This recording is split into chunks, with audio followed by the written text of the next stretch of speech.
I cannot stand Mr. Baseball. Oh, you son of a bitch. I knew it. Here we go. Yeah, I tried to throw a little bit back. Love that logo, love that jersey, love that color scheme, everything about it. Welcome to episode 74 of the Not Another Sports Podcast. This is the home of sports talk for the average Joe. Ooh, that struggled there. Also, let's stop. You don't hit the stop recording. 22:45. I thought we were going to keep going. No, that sounded awful. 22:45. All right. Sound like me.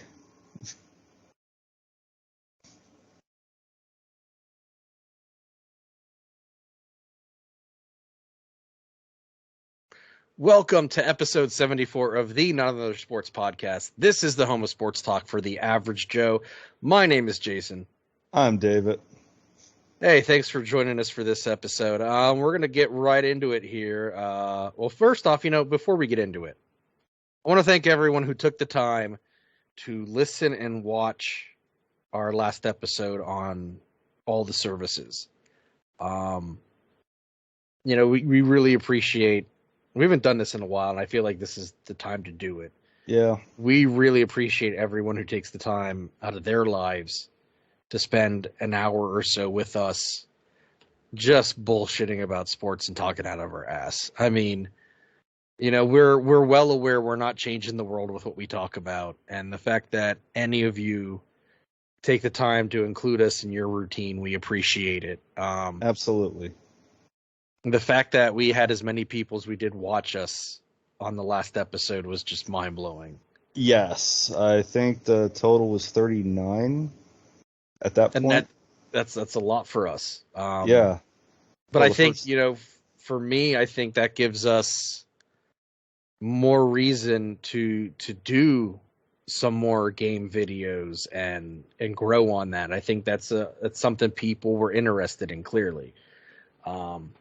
Well, yeah, I mean, we talked about doing another, a couple, just different games of just in general of like, was it beer league hockey was one of them. Bush Hockey League? Yeah, Bush Hockey League. Might as well be a beer hockey league. I mean, it has a beer mode. Anyone who's listening who's never played Bush Hockey League. It is fun. It's a game that takes place in the 70s. It's very much inspired by Slapshot. I was gonna say it's a video game of Slapshot. That's about it. So, how I found out about this game is I stumbled upon reviews of the game talking about the main team in the story mode being the Schuylkill Hinto Brews, which is a team based in Pottsville, Pennsylvania, kind of based on the Yuengling Brewery. And what cracked me up is that's 30 fucking minutes from where I live. Yeah, that's depending not on far how from fast us. you drive. Maybe 20. That's not far from us Maybe at all. we've tried to make it in 15. Came close. We came close. We came close. But it cracked me up to no end. I'm like, well, I got to try this game. And I was telling you about it, and you ended up downloading it too. And yep. I think it was like $20. I think it was like $20 too. It's like $10-$20, something like that. It's not a super fast-paced game. It's not slower. The controls are... The controls can be a little janky. Yeah, a little janky. But one of the control settings is beer mode, where you're playing the game one-handed. So I think on the PlayStation, the L3 button and the D-pad are what you use. So the L3 is how you control your skater, and then like up is shoot and down is check. And yeah, never did that mode. Never did that one. Pay me to try that mode, honestly. It'd be interesting. It would be interesting. But that was a game we talked about doing because it's just such a fun game. Anything? I mean, yeah, we got some things in mind to do for the YouTube page specifically, and I think this really gave us motivation to do that. Yeah. So again, a big thank you. Cheers to all. Sprite Zero for the working man. Yeah. Cheers, all. All right, let's get into this. This is someone who played in Harrisburg. I know I've seen him pitch in Harrisburg. I definitely know there's a lot of other people who've seen him pitch in Harrisburg and in Washington. Stephen Strasburg is retiring. A bit of a sad day for Nats fans. A bit of a sad day for baseball in general. Here's the sad thing. I think whatever I say is going to piss John off if he's listening. I think the Nats kind of ran him hard into the ground that last season in 2019. Because I say last season because I say he hasn't played for a while, has he? he was in 2 games in 2020. He was in 5 games in 2021 and 1 game in 2022. So not that much. No.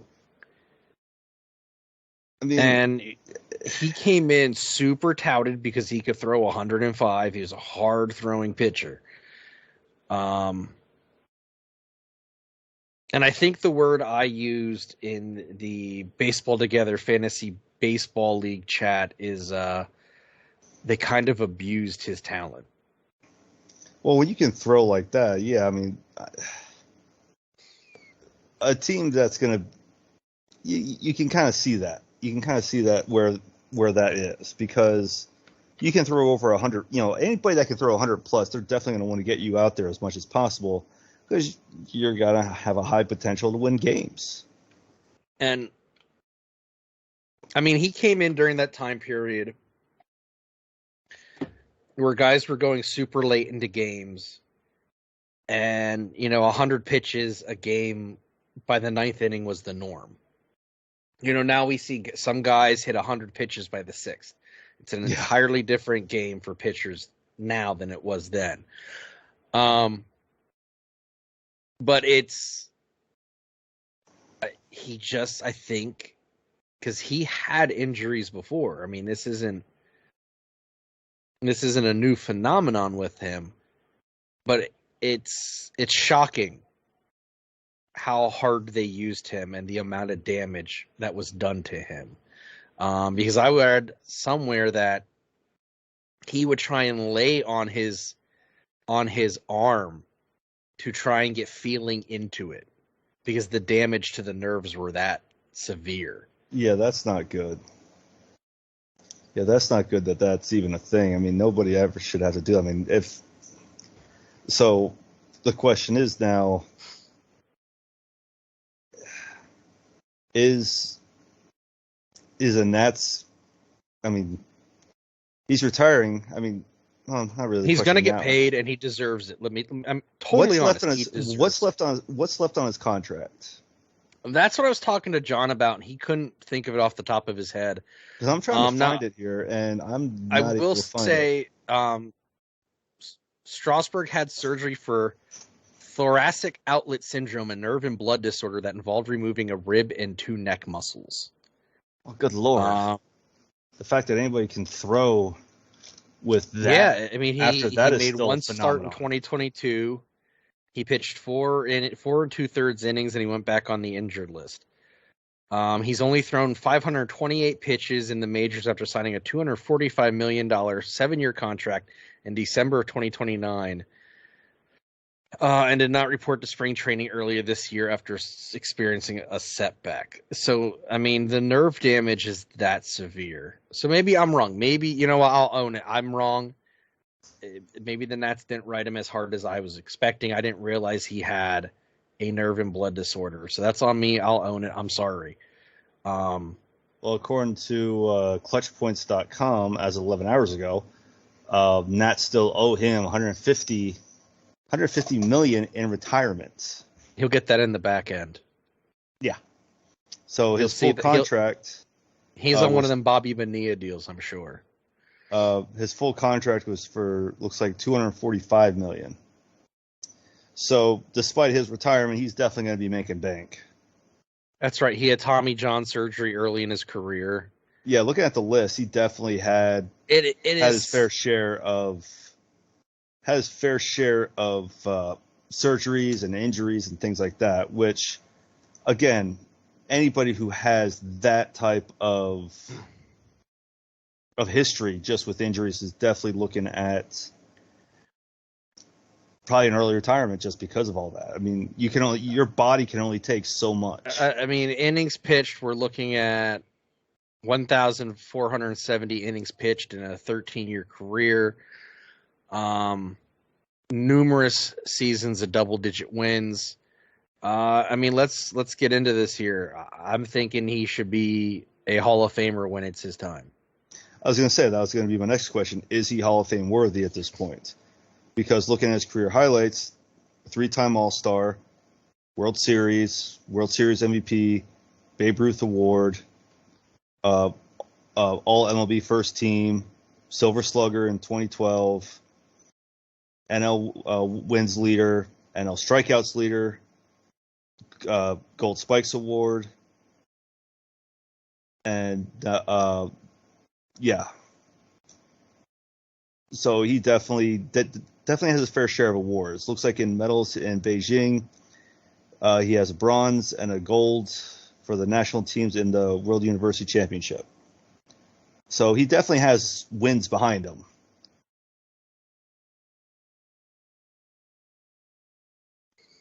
So yeah, I think he would be first round.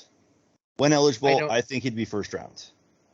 I'm not going to say he's going to be first round. I think he's one of the best chances for the Nats to have a proper Hall of Famer, not someone who was previously an Expo. I think there might be also a case for Ryan Zimmerman, but between the two, I think the chance is more likely for Strasburg to go in. However, we do have to acknowledge the fact that, he did miss majority of seasons since 2019. So the Hall of look, we know the Hall of Fame isn't how a lot of fans would want it to be. They're strict to a fault sometimes. I agree with some of the people who aren't in. You can boo and flip me off later. I don't give a shit. But I don't agree with some of the other ones who aren't in. That said, I think his overall performance and the fact that I closed the link like a bum. He's got, let's see here, 1, 2, 3, 4, 5, 6. He's got 8 seasons, double-digit wins. His overall win to loss percentage is well over 500. Overall, 113 wins to 62 losses. Again, multiple Cy Young winner. How can you not say he's a Hall of Famer? But because the voting committee, we're talking about a voting committee who one person did not vote for Derek Jeter to be in the Hall of Fame first ballot. Yeah, you're this right. is what we're talking. These are the people we're talking about. I forgot about that one. A guy who should be a shoe-in to be unanimous was not unanimous by one person. So I don't see him being a first round. You saying that now. Yeah, you're right. I forgot all about that, how strict they are with that. I completely forgot about it. Here's my thing. Talking about sports writers. We're talking about people who may not have played the game in any form ever in their lives. And I'm not saying that to make fun of them. I'm saying that to put into perspective. Like, we've all, me and you, and I know some of the listeners, because I know some of the listeners personally, we've all played sports in some way, shape, or form throughout the course of our lives. A lot of us have played youth baseball or youth basketball, youth soccer, youth football. We've played sports in high school, some of us. Like, I played soccer. I know Dave played baseball. Even if we're not playing at a high professional or collegiate level, we understand the nuances of the game from a physical aspect that some people on the Hall of Fame voting committee don't understand. because they've just been passionate fans, and that's all they've ever been. They've been TV fans. Well, I wouldn't say TV fans because I'm sure they go to games and things of that nature. Yeah, but you know what I mean. The people who just sit there and watch all the time and not actually know from the point of view of the player. Instead, like, you know, sort of like when you go to a hockey game and all you hear is players or people start yelling, pass the puck, or shoot the puck, I should say, shoot the puck, but yet, well, from that point of view, but from somebody who has played that game, hearing that just makes me laugh because it's for people who know what they're doing and why they're doing it. It's like, shut up, they're doing it for a reason. Well, my argument to that is and plus they're not going to hear you anyways. An ignorant fan is much different than an educated sports writer, is how I'll put it. Because these people, they're not going to hear them anyways. They do know the game inside and out to some degree. They just don't know it on the on-field aspect. You know, a good example being the guy who created fantasy sports. He created fantasy baseball back in 1981, but he's never actually played the game. He's just a historian of the game. That's fine. Those people provide a role, but those people are also the same people in the voting committee who are dictating who should get in and who shouldn't get in based on their own personal whims and opinions of the game. Does that make sense? Oh yeah, it makes sense. Oh, it makes perfect sense. It's just I just find it funny when people who always are quick to judge, even though they don't know the point of view of what's happening, right? Like the reasoning behind on why they're doing something, whether it be any. Like I said, there are people who I agree should not be in. I agree with them. There are some people who could be in, but they're letting personal feelings get in the way of that, is how I'll put it. Well, the personal feelings need to sit on the back end because there's no way personal feelings for somebody. It's how you should play the game. It's how the player. It's how the said player has played the game. On the good side, that's why there's the players committee too, and they get a say at some point as well. Look, I think Strasburg has the best shot between him and Zimmerman. I truthfully say that, and I mean that wholeheartedly. Strasburg was a once in a generational talent as far as how hard he could throw. It's a shame that he has this blood and nerve disorder. But I think he's making the right decision he's 35. He's got the rest of his life ahead of him, and he's earned that right to enjoy his life, even in spite of this disorder. Well, not just that. I mean, not just life, but I mean, think about the life of his family.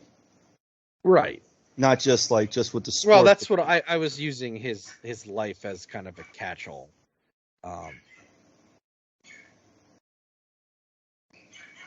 Yeah. Who knows? I mean, here's the thing: he's going to get paid for the next how many years? Exactly. He's not going to be having to worry about money for who knows how long because he's guaranteed $150 million. How long was his actual contract? I cannot find that for some strange reason. The one he signed in 2019 was for 7 years. Was it for 7? $245 million. Okay, so yeah, for the next few years, he's going to be sitting pretty. Wow. So, I mean, okay, so this is a guy who was committed to the city. In the contract, Strasburg had specifically requested that Nationals Park stay open every day in the off-season so he could continue to work out. So he was living in D.C. So he was really for the team. He was really for the team to actually focus with the team. Yeah, he lived a short drive from Nationals Park, him and his wife and their kids. Hey, a dedicated player when that's part of when he puts that in the contract. Yeah, I mean, and not a lot of players. I mean, even with the Phils, I think the only player in the Phils who lives in Philadelphia, the city, is Reese. I think a majority of them live in Jersey or in the burbs of Philly. Reese is the only one who lives in the city.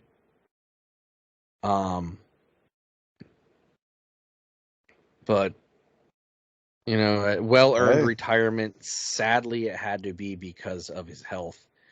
But he's making the right move for his life, is how I will end this. I mean, I know some people may not like him, but despite how much you may dislike a player or dislike a team, I don't think I've You've ever heard never- anyone talk about hating Stephen Strasburg. well, it's just one of those things to where, like, you hate the player because he's not on your team type of Oh, thing. well, yeah. But you never want to wish any type of illness, injury, any sorts of that nature on anybody, despite how much you dislike them as because they're not on your team in general. Right. But yeah, that is sad that he has to end his career with that type of situation. Yeah, no player wants that. No fan wants to see that. He No, didn't get to go out on his terms. yeah, I mean, if that's what every player wants to do, is go out on their terms instead of whatever nature throws at them. That's just how it is. But what are you gonna do, right? At that point, Right. I mean, what choice do you really have if you have something like what he has, and who knows? You good? I'm good. All right. That's the end of the first. We'll be right back.